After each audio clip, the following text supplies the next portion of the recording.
नमस्कार। कार्यक्रम बिजन यात्रीको पहिलो श्रृङ्खला कार्यक्रम यात्रामा स्वागत छ। म प्रस्तोता बिजन खड्काको साथमा आजको कार्यक्रम यात्रामा बितेका 100 वर्षमा दिवंगत वा अलग भएका केही व्यक्तित्वले नयाँ विचार ल्याएर त्यसलाई साकार पार्न आफ्नो ऊर्जा र शक्ति उपयोग गरेर अथक सङ्घर्ष गरेर आफूले भोग्ने पाउने सुख सुविधा त्यागेर र केहीले त ज्यानै दिएर पनि हाम्रो समाजलाई अलिकति अगाडि बढाए, अलिक सभ्य बनाए, हाम्रो चेत र सोचलाई अलिक खुला पारे।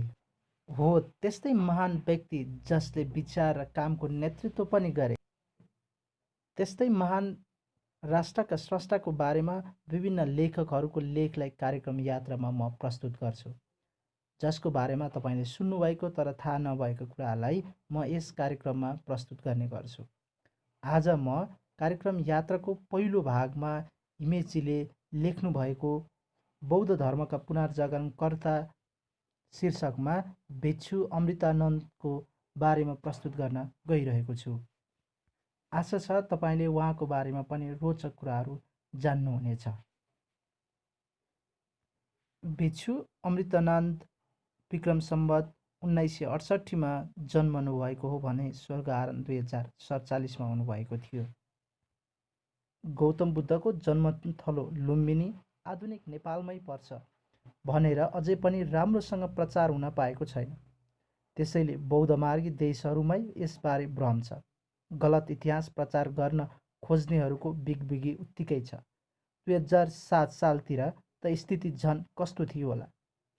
2013 साल कार्तिक 30 गते सुरु भएको चौथो विश्व बौद्ध सम्मेलनको ठुलो महत्त्व छ आधुनिक नेपाली बौद्ध इतिहासमा। त्यो पहिलो ठुलो अवसर थियो जति बेला बुद्ध जन्मेको स्थान लुम्बिनी नेपाली भूभागमा पर्छ भनेर नेपालको प्रचार गर्न खोजेको थियो।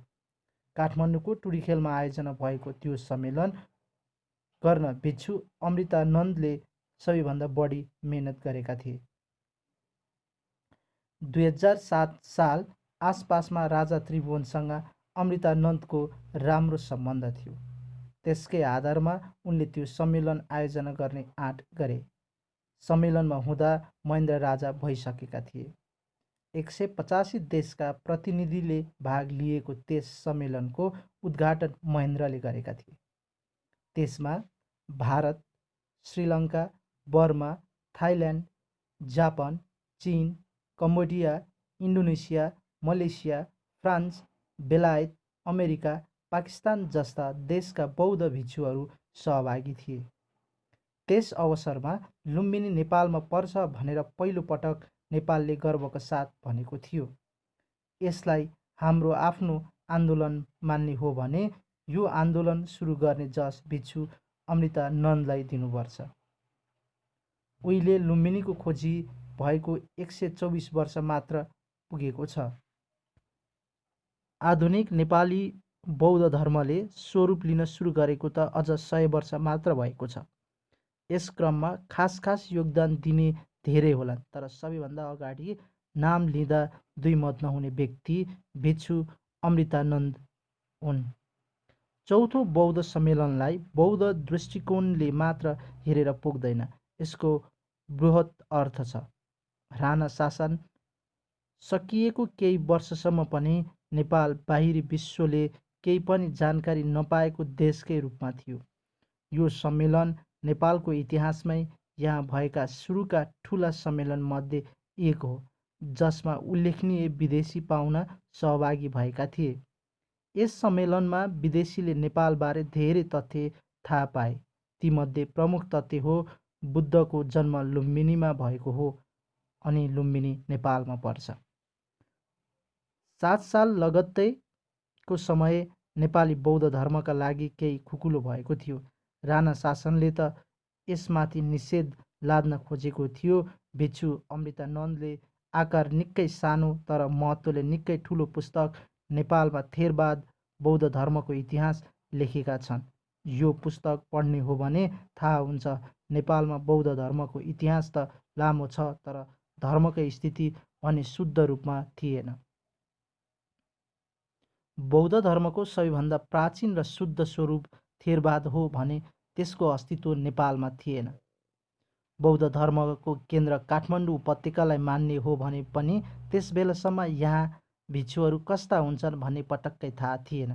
कसैले सजीव भिक्षुलाई देखेकै थिएन।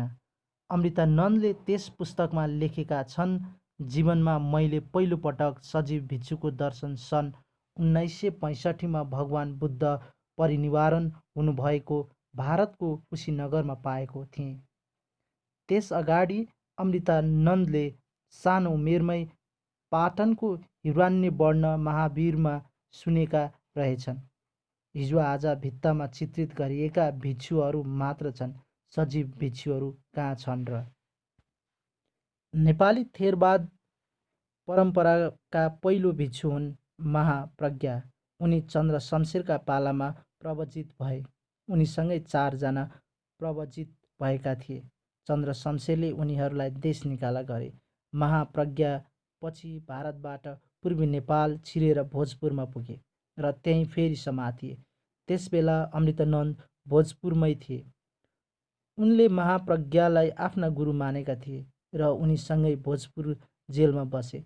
फेरि एकपल्ट महाप्रज्ञालाई देश निकाला गरियो र यसपल्ट देश छोड्न बाध्य हुनेमा अमृतानन्द पनि थिए। 1968 साल वैशाखमा पाल्पामा जन्मेका लालकाजी साक्य 18 वर्षको उमेरमा भारत कुशीनगर गएर प्रवजित भई श्रमणेर गरे। पछि त्रिपिटक र पाली साहित्यको अध्ययनका लागि बर्मा गए। यसै क्रममा श्रीलङ्कामा पनि केही समय बिताए। 97 सालतिर उनी नेपाल फर्के। त्यो त्यही समय हो जति बेला राणाहरूले दशरथ, धर्मभक्त, गङ्गालाल र शुक्रराजलाई मृत्युदण्डको सजाय सुनाएका थिए। त्यति बेला अमृतानन्दले काठमाडौँका विभिन्न स्थानमा धर्म उपदेश दिए, जुन बौद्ध धर्मको प्राचीन र शुद्ध स्वरूप थियो। यसले गर्दा नेपाली बौद्ध मार्गीबीच वास्तविक जागरणको लहर सुरु भयो। यो जागरण धार्मिक मात्र रहेन, प्रजातन्त्र प्राप्तिको लागि पनि सहयोगी रह्यो। बौद्ध धर्मका 2 मुख्य विशेषता हुन् बौद्ध धर्मअनुसारका जीवनयापन अनि अध्ययन। अझै पनि भनिन्छ, नेपाली भाषामा बौद्ध धर्म अध्ययनका लागि पर्याप्त पुस्तक छैन। यसका लागि विदेशी भाषामा लेखिएका विदेशी लेखकका पुस्तकमा भर पर्नुपर्छ। यो अपुगलाई सकेसम्म कम गर्ने प्रयास गर्ने अग्रणी लेखक भिक्षु अमृतानन्द नै हुन्। बौद्ध धर्मको सबैभन्दा ठुलो स्रोतग्रन्थ हो त्रिपिटक। त्रिपिटक सर्वसाधारणले बुझ्न गाह्रो छ, त्यसैले अमृतानन्दले त्रिपिटकको गहन अध्ययन गरेर त्यसको आधारमा 100 भन्दा बढी पुस्तक लेखे, विशेषतः नेपाली र नेपाल भाषामा। नेपाली भाषामा बौद्ध धर्म अध्ययनका लागि 100 भन्दा भरपर्दो स्रोत अमृतानन्दले लेखेको पुस्तक हुन्। जीवनको अन्तिम समयसम्म उनी बौद्ध धर्मको प्रचार प्रसारमा सक्रिय रहे। विशेषतः बौद्ध मार्गी देशहरूसँग नेपालको बलियो सम्बन्ध स्थापना गर्न उनको ठुलो योगदान छ। उनी एक प्रकारले समग्र बाहिरी विश्वको लागि नेपाली बौद्ध धर्मको प्रतिनिधि र दूतका रूपमा रहे। निधन भएको बेला अमृतानन्द भिक्षु भएको 50 वर्ष पुरा हुँदै थियो। यही 50 वर्षको अवधिमा उनले नेपालमा बौद्ध धर्मको विकास र विस्तारमा अतुलनीय योगदान दिएका थिए। हस्त कार्यक्रम यात्रामा आजलाई यति नै। फेरि अर्को साता अर्को यस्तै महान स्रष्टाका बारेमा म पुनः लिएर आउनेछु र यहाँहरूको दिन शुभ रहोस् भन्दै यहाँहरूमाझ बिदा हुन्छु। हस्त, नमस्कार, जय नेपाल।